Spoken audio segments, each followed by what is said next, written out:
Hi guys, Kim here, Design Team Coordinator with Swirlydoos Kit Club. What I got for you today is a start to finish altered fan. This fan can be found in our March main kit. And what I've already done is I've taken it and I've glued it open, and I'm going to adhere this to a flat 12 by 12 canvas. As you can see here, I'm going to decorate the canvas last. We're just going to adhere the fan and go ahead and decorate it. And I'm going to be using some items from our mixed media kit as well. But what I'm going to do is start by adhering it with some Art Basics 3D gloss gel. I like to use that when I do my mixed media projects because it holds pretty well. So I'm going to put some of that generously on the back of this and adhere it to the canvas, and then I'm going to heat it to make sure that it dries pretty quick. And so I'm generously adhering that to the back of the canvas on those to the fan on those parts that are going to stick down to the canvas.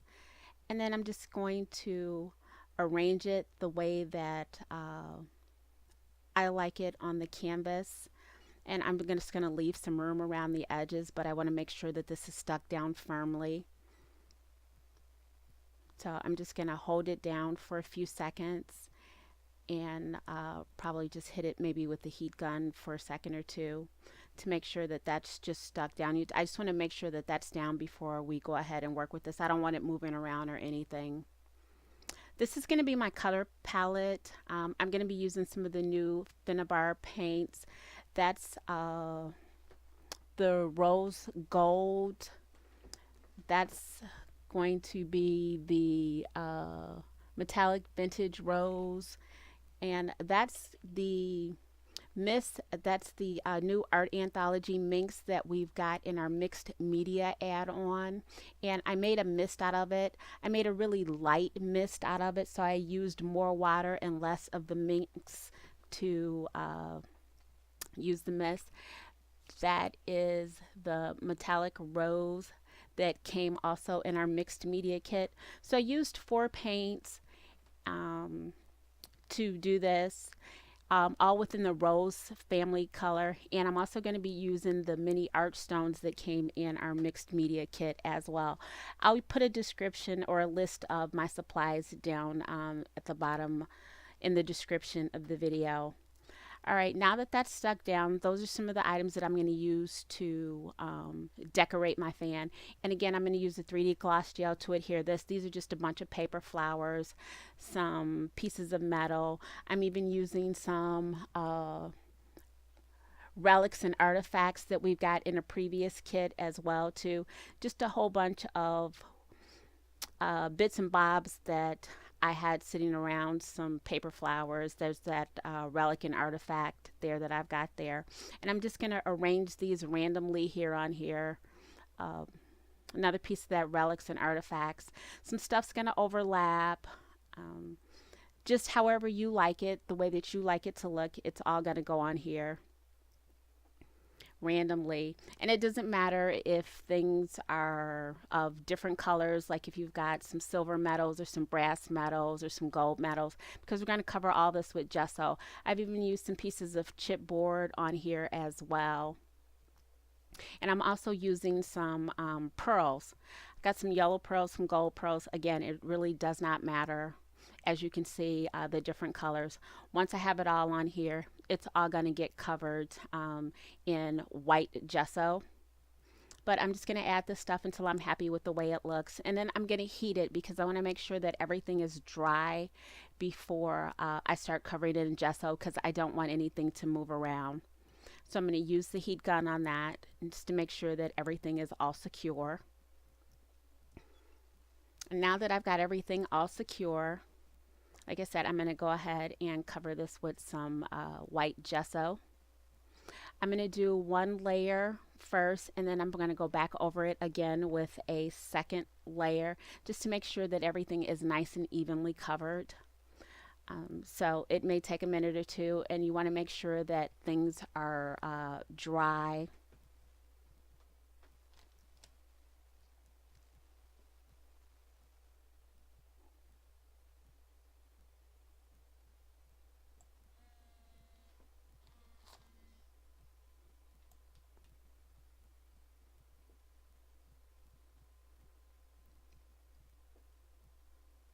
Alright, so I've got that first layer of gesso on it. As you can see, you can still see some of the brown from the fan.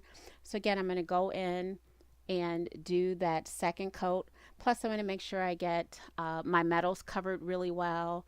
I'm going to go ahead and get the flowers covered. The only thing I'm not covering is my Prima light bulb there, because I want you to be able to see what it says on there. So that's the only thing that's not getting covered in the gesso. Everything else is getting all covered.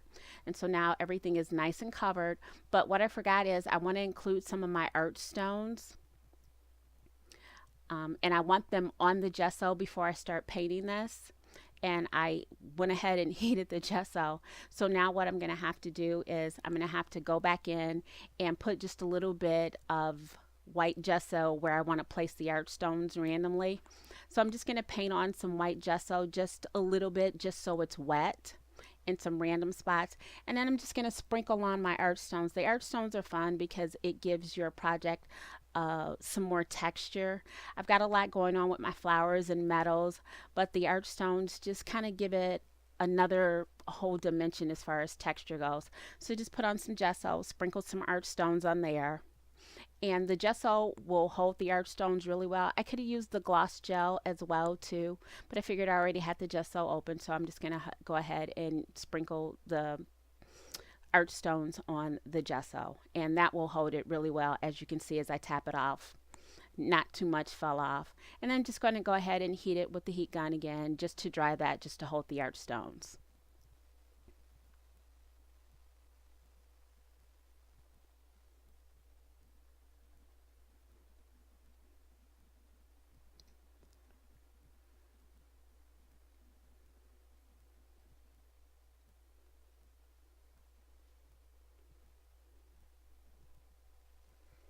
All right, now my art stones are dry and they kind of blend into the gesso right now. You can see them there a little bit, but once I start painting this and adding some mist to it, those art stones are really going to stand out. So now what I'm going to do is I'm going to get my paints together. And again, you'll be able to see my colors. And once you start to paint this, you want to start with your lightest color to your darkest color. And the thing about these paints is that they blend together really well. So if you've got something that's a little too dark or a little bit too light, you can always go back in with these paints and go over it again. So you won't have that problem. So I'm going to start with my lightest color.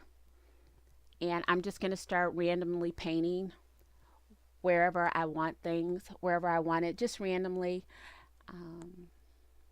going over the fan and my flowers. Now, as you can see, that color is really light, but that's okay.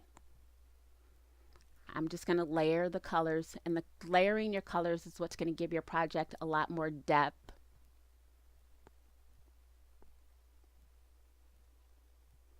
So now I'm a couple of colors in here now. I've got the rose gold and the rose quartz, and these are the opal magic colors. As you can see here now, I've got a couple of colors in, and it's got a lot of shimmer to it. And I'm just going to keep going and layering these colors. And now this darker pink I've got in, that is the vintage rose. And again, that's in our mixed media kit. And again, it's a lot darker than the iridescent opal magic colors. But that's okay, because if it gets too dark, I can just go back over with some of the other colors to lighten that effect.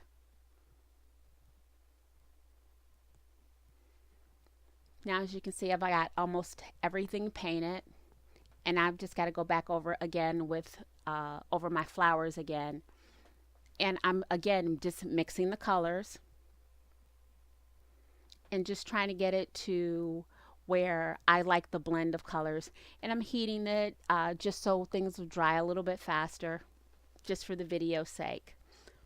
Now what I'm going in is with that mist that I made. You see it's going to give it a richer color because that mist has got more pigment than the paints.